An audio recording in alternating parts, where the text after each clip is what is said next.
Assalamualaikum warahmatullahi wabarakatuh. Bismillahirrahmanirrahim. Ashhadu an la ilaha illallah wa ashhadu anna Muhammadar Rasulullah. Allahumma salli ala sayyidina Muhammad wa ala ali sayyidina Muhammad. Rabbis rahli sadri wa yassirli amri wahlul 'uqdatam min lisani yafqahu qawli. Amin. Bismillahirrahmanirrahim. Salam hormatku, salam ta'zimku, salam santunku selalu buat para sahabat-sahabatku dimanapun Anda berada, baik yang ada di dalam ataupun yang ada di luar negeri. Semoga kita semua senantiasa selalu di dalam lindungan Allah Subhanahu wa Ta'ala. Amin ya rabbal alamin. Sebelum kita awali kajian kali ini, marilah kita gemahkan dahulu di dalam nyawa, di dalam jiwa, di dalam hati, di dalam ruh, dan di dalam kehidupan ini dengan kalimah-kalimah thayyibah. Subhanallah walhamdulillah wa la ilaha illallah wallahu akbar wa la hawla wa la quwwata illa billahil aliyil azim. Sadaqallahul azim. Kajian kali ini berjudul energi nafsiyah, yang dikaji oleh saudara sahabat kita semua, yakni Buya Ar-Razi dan saudara kita Dikdoa, tentang energi nafsiyah, part yang ketiga, yang terakhir. Raguan saya, katanya jenazah yang sudah dikubur lalu tinggal 7 langkah oleh saudara-saudaranya, dia mulai didekati oleh para malaikat. Sementara ada yang seperti dia bilang hancur lebur babong. Saat itu dia didatangi, atau saat dikubur dia didatangi. Yang didatangi siapa dulu ya? Karena ruhnya kan sudah membara saat itu ketika dia dibom. Jasadnya atau ruhnya atau nafsunya? Ya, nafs itu sebenarnya Bang Dik, itu adalah, saya membahasakan mungkin lebih enak, energi. Energi. Jiwa juga? Ya, nafs atau jiwa itu adalah energi yang tumbuh, yang muncul ketika ruh ditiup kepada badan. Maka muncullah namanya kuwah nafsiyah, energi jiwa. Jadi inti dari nafs itu tetap ruh. Tetap ruh ya? Tetap ruh. Namun porsi nafs ini lebih banyak kepada jasad. Kepada jasad? Ya, tapi sumber energinya adalah ruh. Jadi ruh ditiupkan, maka muncullah lapisan energi yang kita sebut nafs. Lapisan ini langsung berhubungan dengan jasad. Nah, ketika jasad hancur, baik di tanah, itu kan sama. Kehancuran di tanah hancur juga, hancur di atas sama hancur juga, hancur di laut itu sama-sama hancur. Tubuh boleh hancur, tapi kan ruh tidak hancur. Karena tanah menghancurkan fisik, karena tanah itu fisik. Ledakan bom, ledakan pesawat, semuanya hanya menghancurkan fisik. Dimensi batinnya yang nafs tadi tidak hancur. Nah, ketika Allah meniupkan ruhnya, kita boleh sebut ini ruh nafsiyah. Ruh nafsiyah. Ruh nafsiyah ini kemudian ada yang dia bertahan energi itu selama hayat masih di kandung badan, ada yang Allah sisakan, itu kita boleh sebut ruh barzakhiyah. Ruh yang masuk ke alam barzakh, itu nafsiyahnya juga, tapi nafsiyah barzakhiyah, jiwa yang masuk ke alam barzakh. Sedangkan jiwa yang di alam kehidupan itu sudah hancur, ikut hancur bersama dengan tubuh. Tapi nafs ketika masuk ke alam barzakh itu sudah nafs yang masih disisakan Allah. Inilah yang kemudian ini mendetailkan apa yang saya bahas sebelumnya. Mungkin istilahnya baru kita keluarkan pada saat ini ya. Si nafs ini intinya juga sama, dia tetap adalah ruh. Jadi boleh kita sebut ar-ruh an-nafsiyah. Sedangkan yang ditiupkan pertama kali itu namanya ar-ruh al-amriyah. ruhul amr, perintah Allah. Jadi dia ketika tubuh kita sekarang yang ada di bangkit itu namanya nafsiyah atau ruh nafsaniyah. Ya, ruh nafsaniyah ini Allah sisakan energinya untuk di alam barzakh. Inilah yang kemudian ditanya, yang diberikan kebahagiaan, yang diberikan siksaan. Ditanya malaikat. Jadi dia itu intinya tetap ruh. Jadi dengan 7 langkah setelah saudara-saudaranya pergi dari makam itu, istilah itu untuk apa? Itu cuma ungkapan aja, ungkapan menunjukkan waktu. Jadi kalau saya buat ilustrasi Bang Dik sebelum sampai ke sana, ruh yang inti kemudian memancarkan energi nafsaniyah. Nafsaniyah ini ada 2 pancarannya, 2 lapis. Satu yang terdalam, ini bertahan ketika orang mati. Ada yang bagian terluar, ini hancur ketika jasad hancur. Buya. Marilah kita buka di dalam surat Al-Baqarah ayat yang ke 255.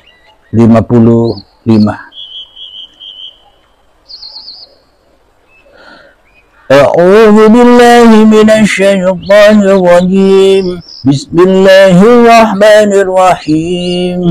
Allahu la ilaha illa huwal hayyul qayyum. La ta'khudhuhu sinatun wa la nawm. Lahu ma fis samawati wa ma fil ard. Man dhalladhi yashfa'u 'indahu illa bi'iznihi. يعلم ما بين أيديهم وما خلفهم ولا يحيطون بشيء من علمه إلا بما شاء وسع كرسيه السماوات والأرض ولا يؤوده حفظهما وهو العلي العظيم. Yang artinya Allah tidak ada Tuhan selain Dia yang maha hidup, yang terus-menerus mengurus makhluknya, tidak mengantuk dan tidak tidur. Miliknya apa yang ada di langit dan apa yang ada di bumi.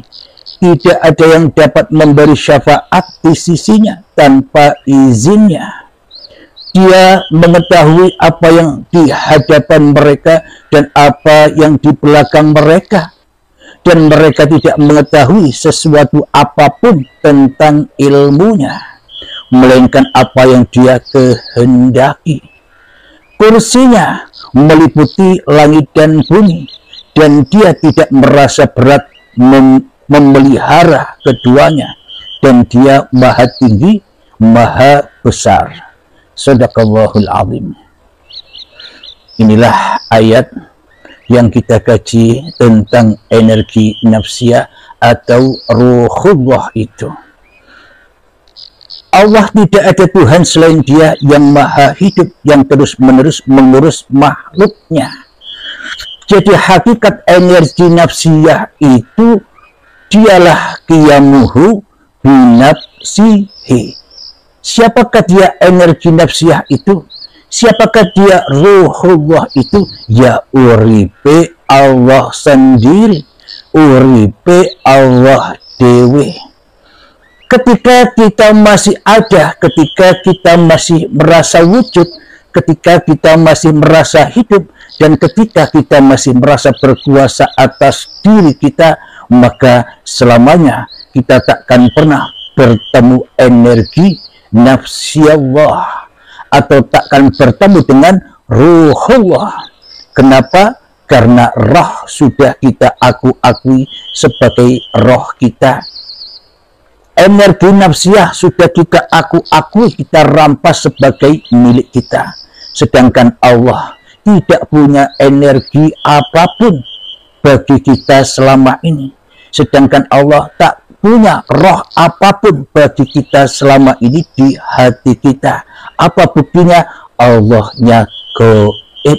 Apa buktinya? Allahnya tak ada. Apa buktinya? Allahnya mati bagi kita di hati kita selama ini. Apa buktinya lagi? Buktinya lagi, kita yang merasa wujud, kita yang merasa ada, kita yang merasa hidup, kita yang merasa berkuasa atas diri kita sendiri. Itulah buktinya bahwa nafsiyah Allah telah dirampas oleh nafsiyah manusianya. Selamanya manusia takkan pernah bertemu Tuhannya tanpa manusia melepaskan nafsiyahnya hingga dikembalikan lagi kepada Allah.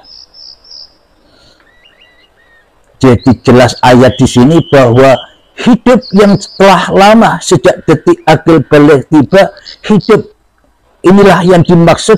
Kita selama ini selalu makan dan makan buah khuldi, makan dan makan buah kehidupan, makan dan makan buah badan. Otomatis diantaranya yaitu makan buah apapun yang kita lakukan selama ini. Kepintaran kita makan sendiri, kecerdasan kita makan sendiri, pangkat jabatan kita makan sendiri, sholat kita makan sendiri, ibadah beramal kita makan sendiri, sholawatan kita makan sendiri, zikiran kita makan sendiri, kekayaan kita makan sendiri, kecantikan, ketampanan kita makan sendiri. Seolah-olah kitalah yang jadi Tuhan satu-satunya di dalam hati kita selama ini. Jadi kita merasa jadi Allah, dan Allah selama ini sudah kita tiadakan, sudah kita goibkan di hati kita. Selamanya energi yang ada di dalam hati kita adalah energi hawa nafsu, energi setania, energi iblisia yang ada di dalam hati kita selama ini.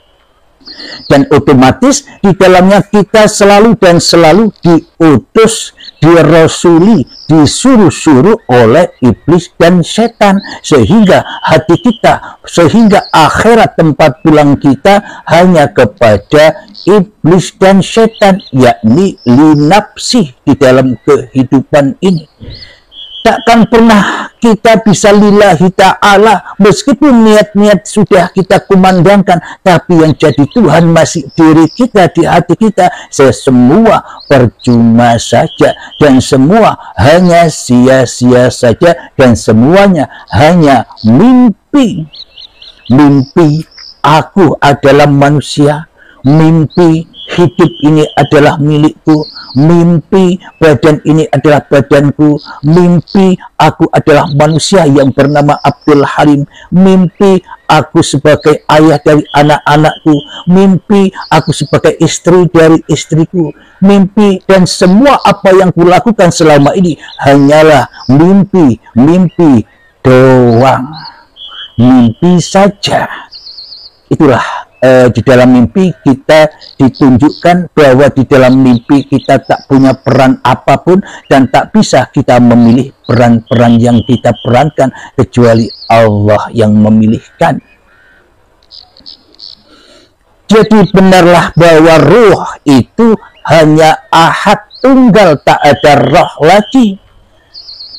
Tak ada roh kecil, tak ada roh besar. Roh itu ahad yang menghidupi, yang mengurusi seluruh makhluk dan seluruh manusia. Maka sangat sulit sekali bagi diri kita, bila diri kita masih ada, sulit untuk menyatu kembali kepada Allah.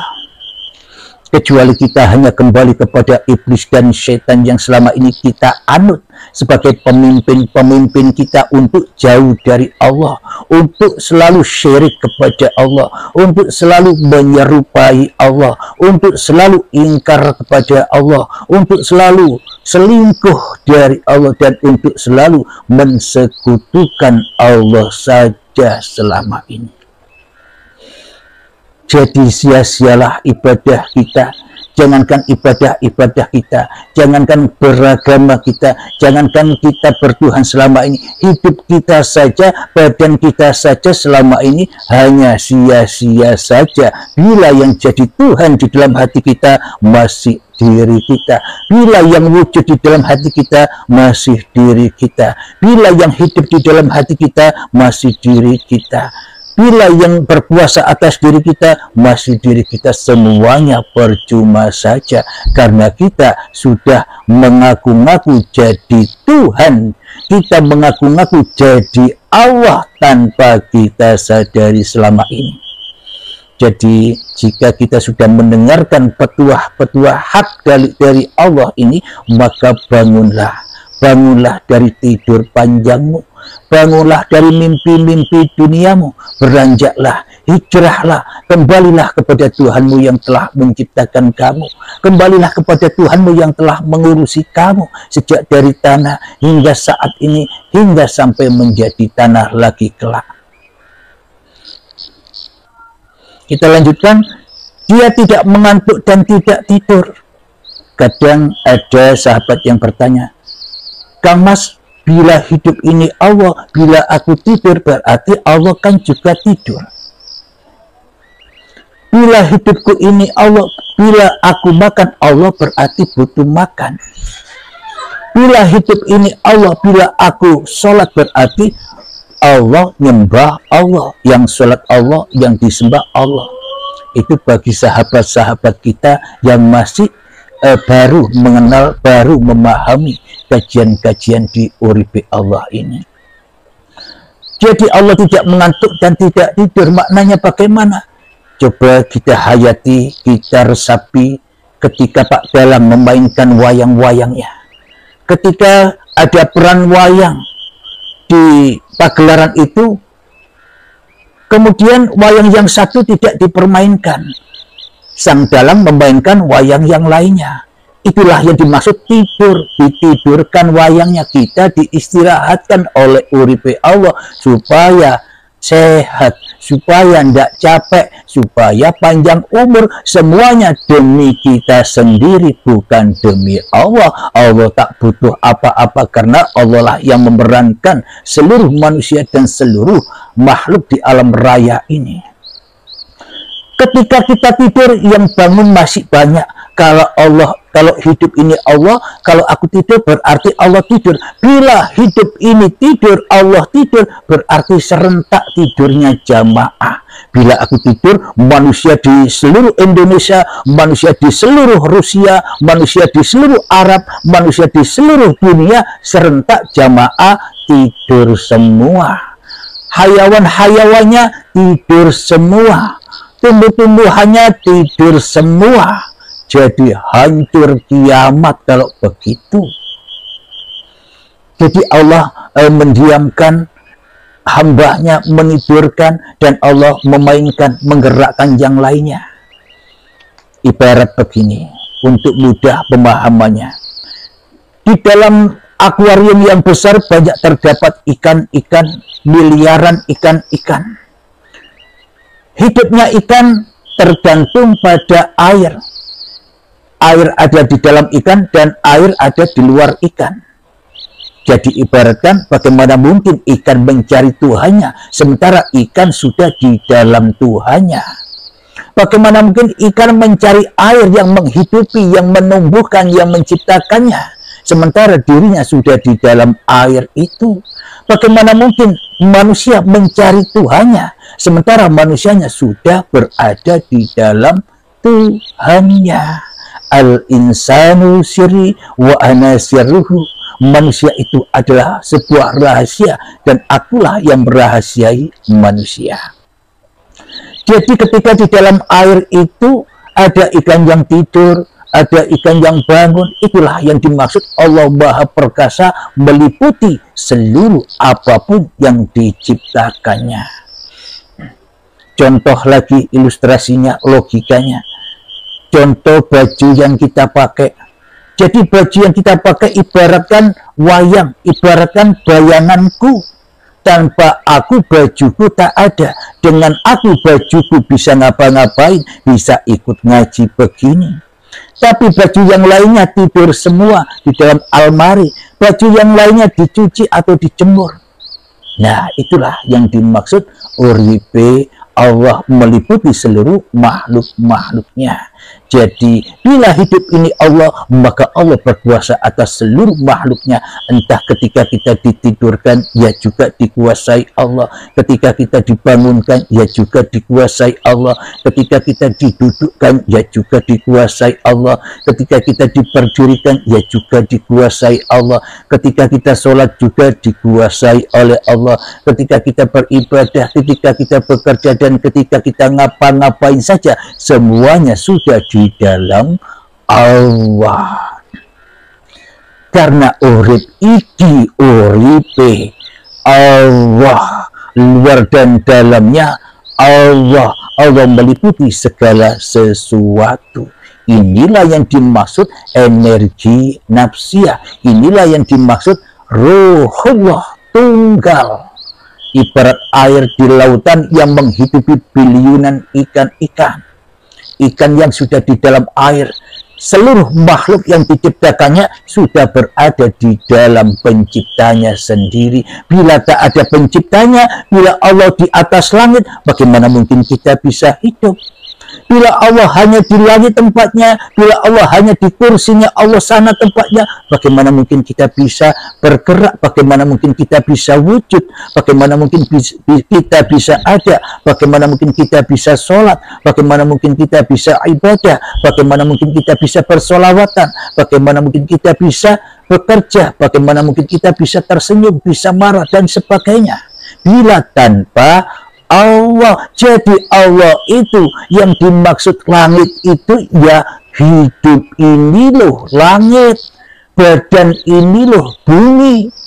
Jadi bumi dan langit itu ibarat Tuhan bersama, meliputi apapun yang diciptakannya. Tanpa Tuhan tak ada ciptaan. Tanpa Tuhan tak mungkin aku bisa menyebut diriku adalah manusia. Sebab yang menyebut diriku adalah manusia ya uripe Allah sendiri yang menciptakan kita semua.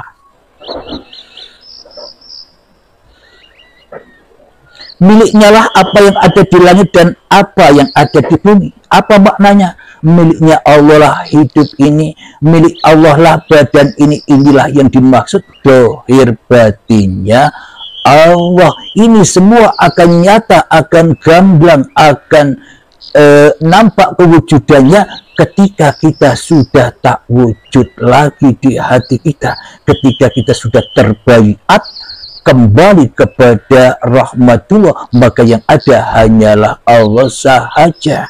Itulah yang dimaksud hari kebangkitan itu. Ketika manusia sudah bertemu dengan hari kiamatnya, sudah beriman dengan hari kiamatnya, bahwa hidup ini, bahwa badan ini bukan milikku semua, apalagi apapun yang meliputi di antara hidup dan badan ini. Sholatku bukan milikku, kecerdasan bukan milikku, kepintaran bukan milikku, pangkat jabatan bukan milikku, harta bukan milikku, istri dan anak bukan milikku. Jangankan semua yang aku akui sebagai milikku, harta, urusan dunia, diriku pun juga bukan milikku, tapi milik Allah sebagai penguasa langit dan bumi. Inilah yang dimaksud oleh Kanjeng Nabi Muhammad, oleh baginda Rasulullah. Kita diutus innamal a'malu binniyah, di dalam segenap kehidupan,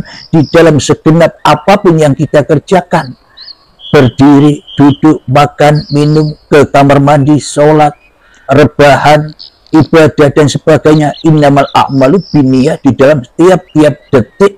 Kenapa? Supaya kita bisa pulang ke akhirat menuju Allah. Ketika kita sudah berkendara kehendak atau barokallah, ketika kita sudah dikuasai Allah, ketika kita sudah dirasuli Allah, ketika kita sudah diutus Allah, ketika kita sudah disuruh Allah ngapa-ngapain saja, itulah yang dimaksud syahadat itu. Itulah yang dimaksud kembali ke Nur Muhammad. Jadi agar kita tidak membulet, bingung lagi mendengarkan cerita-cerita babakan syariat, babakan dohiriyah tentang ilmu ketuhanan, peganglah erat uripe Allah, peganglah erat bahwa hidup ini bukan hidupku, bahwa badan ini bukan badanku, maka otomatis kita kembali ke akhirat. Di mana akhirat itu? Akhirat itu adalah tempat awal kita berada. Dari akhirat kembali ke akhirat, awal di akhirat, akhir di akhirat. Jangan kembali kepada akhirat hawa nafsu kita sendiri selama ini. Akhirnya seluruh kehidupan, akhirnya seluruh apa yang kita lakukan tak bisa pulang dan tersesat, jatuh ke lembah neraka, ke lembah jahanam, berkumpul setan dan iblis. Kenapa? Karena yang jadi iblis dan setan ya kita sendiri yang nyata ini. Inna syaitana lakum aduwwun mubin. Sesungguhnya setan itu adalah musuhmu yang nyata bagimu. Maka berontaklah kepada musuh-musuhmu.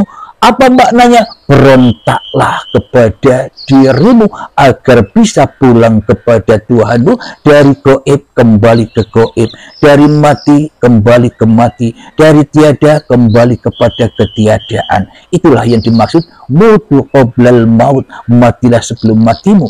Itulah bekal kita, yakni bekal husnul khotimah. Kita sudah tahu tempat jalan akhirat pulang kita sebelum kita dipaksa. Sebelum kita pulang nanti kita sudah tahu jalannya. Jadi hidupnya enjoy wae, seneng wae. Ya itulah yang dimaksud surga di sisi Allah. Selama ini kan surga yang kita harap-harapkan, surga yang kita idam-idamkan kan bukan surganya Allah, tapi surganya iblis dan setan, tapi surganya Dajjal laknatullah, surganya hawa nafsu, karepe atine dewe, kesenengane dewe, bukan kesenangan Tuhannya. Apa kesenangan Tuhannya? Apa surga Tuhan itu? Bila kita sudah tak jadi Tuhan lagi di dalam hati kita, bila Allah sudah nyata kewujudannya, nyata kehadirannya di dalam hati kita, itulah surga Allah. Karepe Allah, itulah yang dimaksud lillahi ta'ala, dan itulah yang sebenar-benarnya energi nafsiyah itu. Qiyamuhu bi nafsihi, Allah berdiri sendiri di dalam apapun yang diciptakan. Jadi bukan nafsiyah manusia lagi, jadi bukan roh manusia lagi. Manusia itu bukan apa-apa, manusia itu bukan siapa-siapa, akan tetapi Allah lah yang bersiapa-siapa, dan Allah lah yang menciptakan apa-apa. Bila tak ada uripe Allah, apa-apa dan siapa-siapa ini semua takkan pernah wujud tanpa yang wujud. Alhamdulillahirabbil alamin. Sebelum kita lanjutkan, marilah kita berlatih untuk memalamkan diri, berlatih untuk memberontak kepada iblis dan setan, agar kita terbebas dari belenggu-belenggu perbudakan yang selama ini kita telah lama diperbudak oleh iblis dan setan, sehingga kita tak bisa melepaskan belenggu-belenggu dan kita tak bisa melepaskan untuk terbang kepada Allah. Dengan latihan hening inilah sebagai media untuk kita belajar pulang. Kapan waktu latihannya? Ya selama hidup kita, setelah kita tahu ini, latihan terus sampai akhir hayat kita. Melatih mentiadakan diri, melatih hanya Allah yang ada, hanya Allah yang wujud. Mengheningkan cipta, mulai bismillahirrahmanirrahim. Silakan dinikmati surganya Allah ini.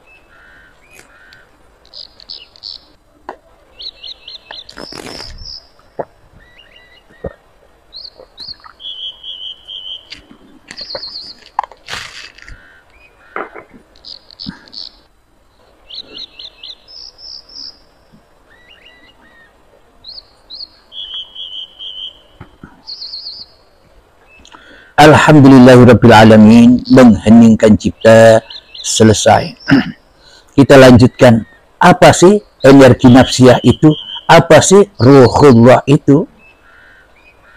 Jadi ruhullah, energi nafsiyah, yabuhu binafsi, itulah surganya seluruh manusia, surganya seluruh makhluk yang diciptakan, surganya seluruh agama apapun yang diciptakan Allah, golongan apapun yang diciptakan Allah, golongan apapun atau aliran apapun yang diciptakan Allah, dikira agama, dikira semua golongan, dikira semua aliran bukan ciptaan Allah. Bila tak ada uripi Allah, semua itu takkan pernah ada. Jadi inilah yang dimaksud, pandanglah yang banyak kepada yang satu, pandanglah yang satu kepada yang banyak. Inilah yang dimaksud energi nafsiyah itu. Marilah kita bertamasya, berkunjung, menengok surganya Allah. Mari kita hayati hati kita. Bismillahirrahmanirrahim. Ini mengenai energi nafsiyah. Ya ayyatuhan nafsul mutmainnah, wahai jiwa-jiwa yang tenang. Bagaimana sih kita untuk memasuki agar jiwa kita ini tenang?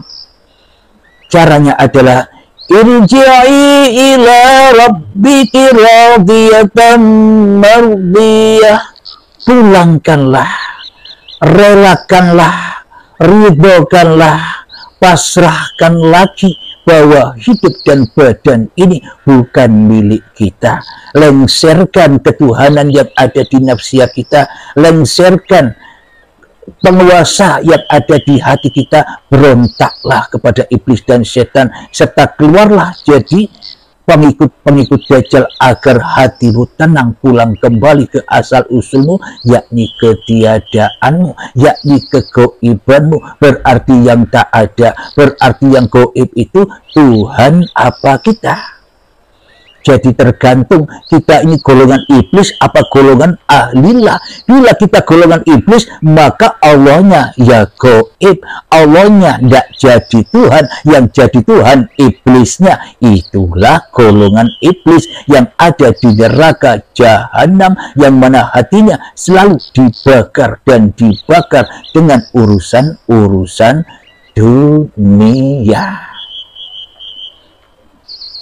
Jadi untuk masuk kembali, pulang kembali ke kampung halaman tempat ketiadaan kita, pasrahkan bahwa hidup dan badan ini hanyalah milik Allah, bukan milik kita lagi. Itulah yang membuat kita, hati kita tenang, hati kita damai, hati kita enjoy di dalam kehidupan ini. Kenapa? Karena kita sudah dikuasai Allah. Kenapa? Karena kita sudah dijaga Allah. Kenapa? Karena kita sudah dipelihara Allah. Kenapa? Karena kita sudah disayang dan dikasihi Allah. Kenapa? Karena kita sudah dicukupi oleh Allah.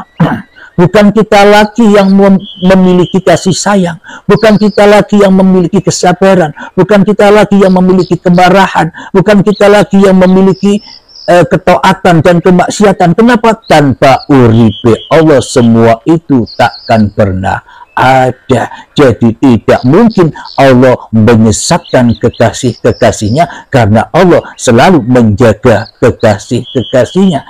Innal awliya la khawfun alaihim wa lahum yahzanun. Para kekasih Allah itu tiada rasa takut di dalam hatinya dan tidak pula bersedih hatinya. Inilah yang dimaksud ketenangan, dan inilah yang dimaksud surganya Allah, maunya Allah, bukan maunya diri kita sendiri, bukan surga iblis, surga Dajjal yang selama ini kita idam-idamkan, yang semuanya hanyalah urusan-urusan dunia saja, kesenangan-kesenangan hawa nafsu kita saja, yang mana kita hanya bayang-bayang kewai, imajinasi wae, halu saja dengan Al-Quran. Kenapa? Karena kita anggap Al-Quran ini hanya dongeng belaka. Jadi surganya Allah itu ya kita harus ikut maunya Allah. Bila kita makhluk ya meneng wae, diperjalankan oleh yang menciptakan, oleh Sang Khalik. Makna diam itu diamkan hatimu di dalam pergerakan-pergerakan dirimu, bukan dirimu lagi yang bergerak, akan tetapi uripe Allah lah yang meliputimu dan meliputi seluruh manusia. Fadkhuli fi ibadi. Bila kita sudah mengembalikan semua hak-hak atau amanah-amanah Allah, maka kita termasuk menjadi golongan orang-orang yang mengabdi. Itulah Abdullah itu, itulah hamba Allah itu ketika Allahnya sudah nyata jumbeleker. Kalau Allahnya sudah nyata kewujudannya, kalau Allah sudah nyata kehidupannya, nyata kekuasaannya, ditandai manusianya sudah tak wujud lagi di hatinya, manusianya sudah tak hidup lagi di hatinya, manusianya sudah tak kuasa lagi di dalam hatinya, yang ada hanya lillahi ta'ala. Itulah yang dimaksud mengabdi, itulah yang dimaksud Islam, itulah yang dimaksud syahadat, itulah yang dimaksud sholat, itulah yang dimaksud zakat, itulah yang dimaksud puasa, dan itulah yang dimaksud haji. Semuanya terangkum di dalam rukun iman dan rukun Islam. Bila semua sudah kembali kepada Allah, maka ahadlah rukun iman dan rukun Islam itu. Maka itulah yang dimaksud innad dina indallahil Islam, yakni agama Allah itu ketika manusianya pasrah, memasrahkan apa-apa yang bukan miliknya. Manusianya sudah dipasrahkan, apapun yang dikerjakan oleh manusianya sudah digerakkan, sudah diwakili oleh Allah, karena kita hanyalah khalifah Allah, wakil Allah, bukan wakilnya iblis, bukan wakilnya setan, bukan wakilnya dajjal. Selama ini kan kita jadi wakilnya iblis, selama ini kan kita jadi wakilnya dajjal, tapi kita tidur mimpi sehingga tidak sadar bahwa kita jadi iblis. Alhamdulillah, sama saya juga jadi iblis selama ini. Alhamdulillahirabbil alamin. Wadkhuli jannati. Dan bila kita sudah menjadi hamba-hamba Allah, menjadi kekasih-kekasih Allah, maka masuklah ke dalam surganya Allah. Bedakan surganya Allah dengan surga kita yang kita idam-idamkan selama ini. Yang kita idam-idamkan selama ini surganya dajjal yang penuh dengan kenikmatan-kenikmatan hawa nafsu dan dunia. Surganya Allah ya tenang-tenang wae, makan dimakani, minum diminumi, duduk didudukkan, berdiri diperdirikan, bicara dibicarakan, sholat disolatkan, ibadah diibadahkan, sholawat disolawatkan, zikiran dizikirkan, duhaan diduhakan, tahajudan ditahajudkan. Semuanya diutus oleh Allah dan digerakkan oleh Allah. Inilah yang dimaksud hamba Allah, inilah yang dimaksud sholat itu. As-sholatu mi'rajul mu'minin. Alhamdulillahirabbil alamin. Semoga saya khususnya dan semoga kita semua selalu bersama seiring sejalan menuju kepada jalan Allah, membela agama Allah, membela hanya Allah yang wujud daripada kewujudan diri kita sendiri di hati kita. Itulah yang dimaksud membela agama yang akbar. Alhamdulillah, sebelum kita akhiri, marilah kita kemahkan salawat min taful bala. Allahumma salli ala sayyidina Muhammad wa asli walimin biwalimin. Allahumma salli ala sayyidina Muhammad wa ashwini zalimin biwalimin wa awlijna min bainihim salimin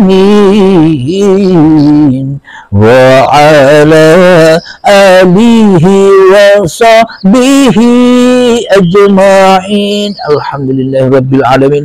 Allahumma ya qadiyal hajat, Allahumma ya mujibad da'wat, Allahumma ya rafi'ad darajat, Allahumma ya muhillal muskilat, Allahumma ya syafi'al amrat, Allahumma ya kafiyal muhimmat, Allahumma ya jafi'al baliyat, Allahumma akhtim lana bil iman, Allahumma akhtim lana bil islam. Rabbana atina fid dunya hasanah wa fil akhirati hasanah wa qina adzaban nar. Wa sallallahu ala sayyidina Muhammad wa ala alihi wa sahbihi wa sallam. Walhamdulillahi rabbil alamin. Akhirul kalam. Assalamualaikum warahmatullahi wabarakatuh.